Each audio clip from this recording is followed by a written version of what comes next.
Assalamualaikum warahmatullahi wabarakatuh. Salam sejahtera untuk kita semua. Apa kabar kalian penghobi elektronik? Mudah-mudahan kalian selalu sehat ya. Selalu dalam lindungan Allah, Tuhan Yang Maha Kuasa. Nah, di kesempatan kali ini saya akan coba kembali bereksperimen abal-abal.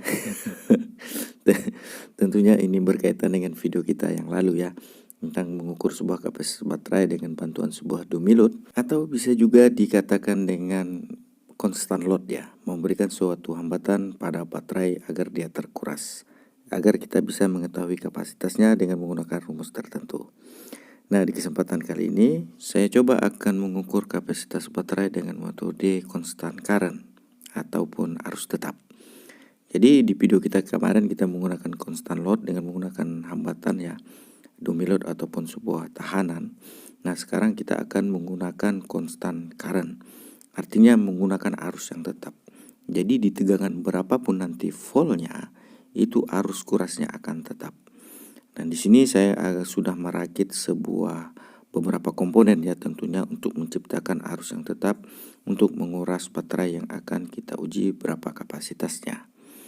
Oke, kita simak videonya kawan, apa-apa saja yang harus kita siapkan untuk membuat alat ini.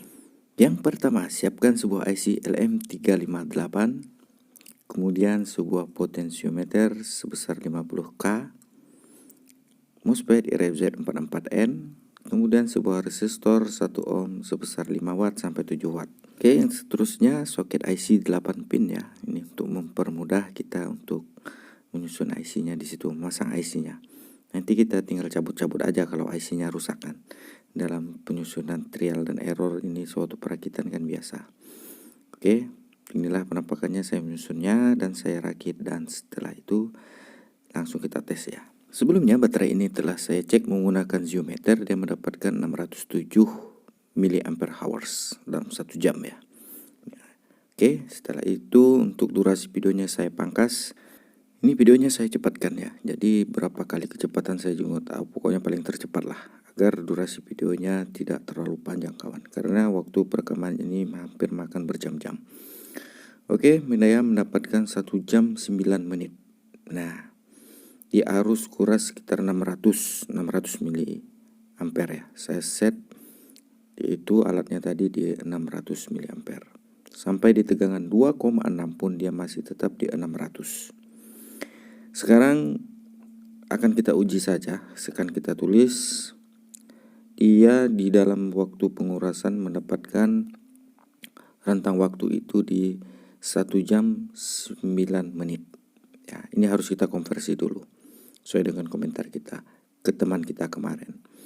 Di 1 jam 9 menit ini kalau kita konversi lagi ke menit ya, dia akan mendapatkan 69 menit. Oke, pelan-pelan saja kawan. Oke.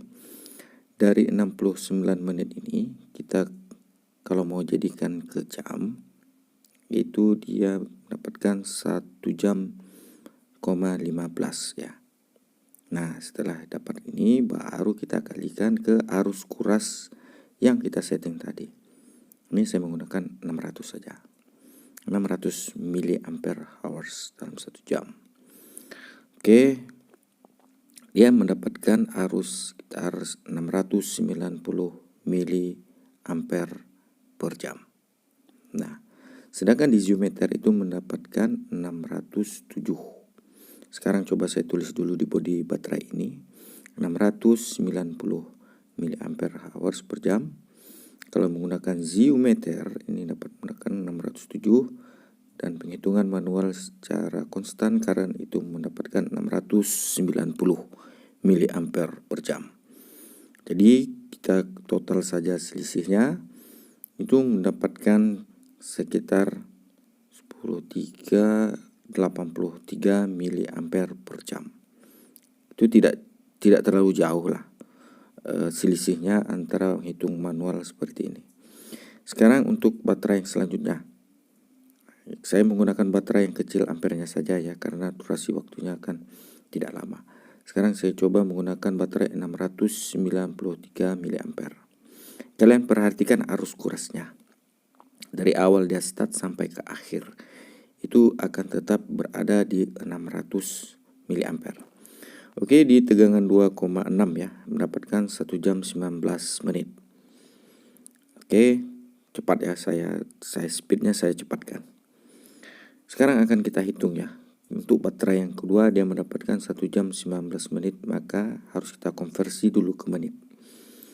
Maka dia akan mendapatkan menit itu sekitar 79 menit.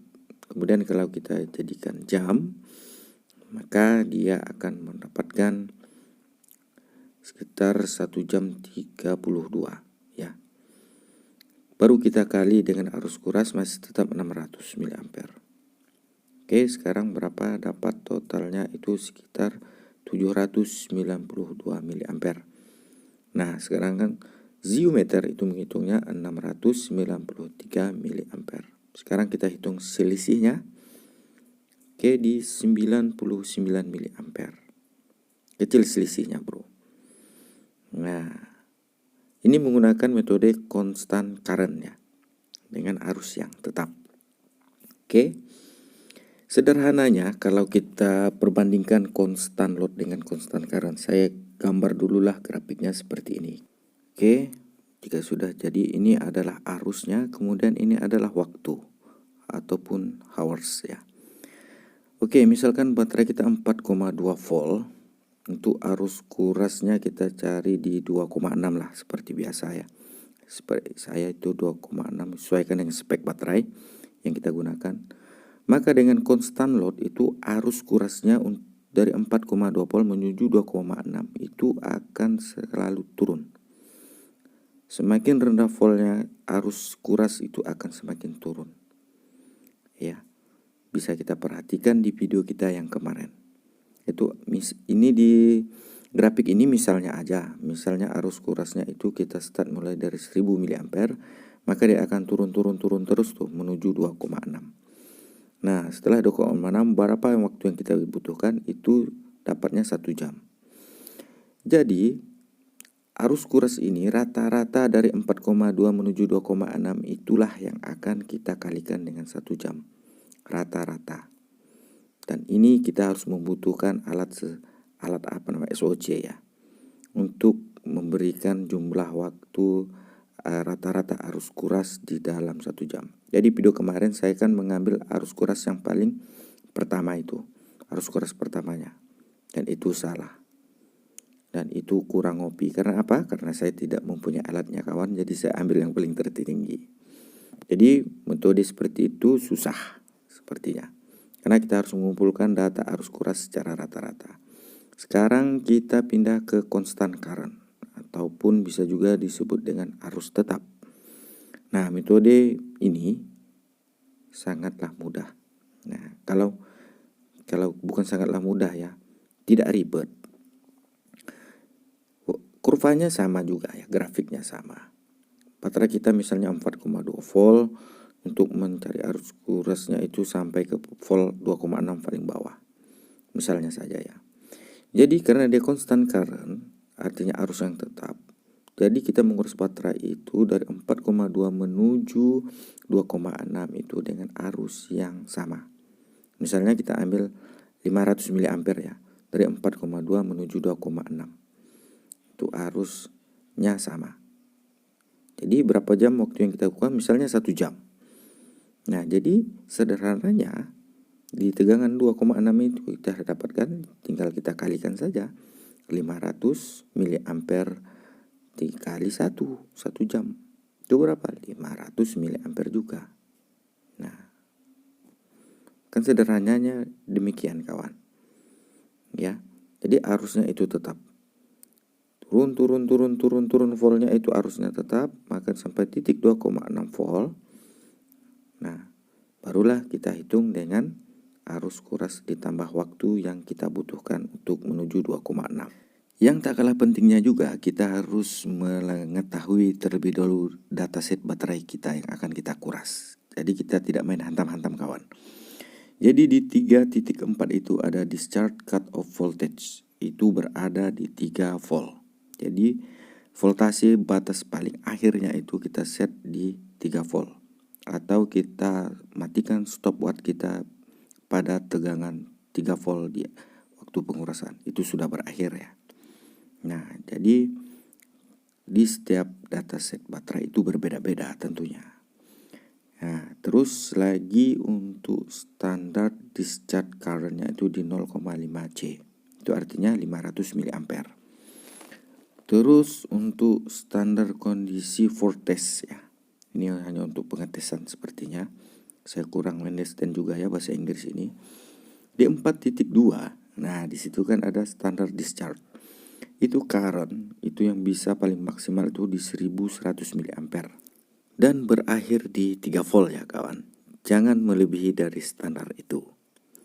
Kemudian ini dataset untuk Samsung ya, ICR 18650 26H. Kemudian kalau kita lihat dari datasetnya, di 3.9 itu maksimal discharge current-nya itu di 5200 mA. Itu maksimal ya, maksimal discharge. Artinya tidak boleh melampaui dari batas itu. Kemudian di 3.10 itu discharge cut off voltage itu berada di 2,75. Nah, ini kan berbeda dari tipe baterai tadi. Dataset seperti ini bisa kalian temukan di Google ya, dengan berdasarkan kode dan huruf yang tertulis di bodi baterai kalian. Walaupun baterai kita bekas, tetaplah berpedoman kepada dataset agar kita ya aman-aman saja. Sayang juga lah baterai kita bekas, tapi kan masih bisa dimanfaatkan. Oke, demikian ya kawanku tes-tes kita kali ini. Ini skematiknya kawanku, jadi untuk kalian yang telah berkomentar dan memberi masukan serta mengkoreksi saya ucapkan terima kasih yang sebesar-besarnya dengan harapan kita bisa maju bersama kawanku untuk menuju free energi. Mari kita kumpulkan baterai-baterai bekas. Beli baru lebih bagus lagi kawan. Oke, untuk kawanku ya yang telah mengoreksi saya ucapkan terima kasih sekali lagi. Silakanlah kita berkomentar ya dan berbagi pengalaman bersama. Saya Yurus Elektro. Wassalamualaikum warahmatullahi wabarakatuh.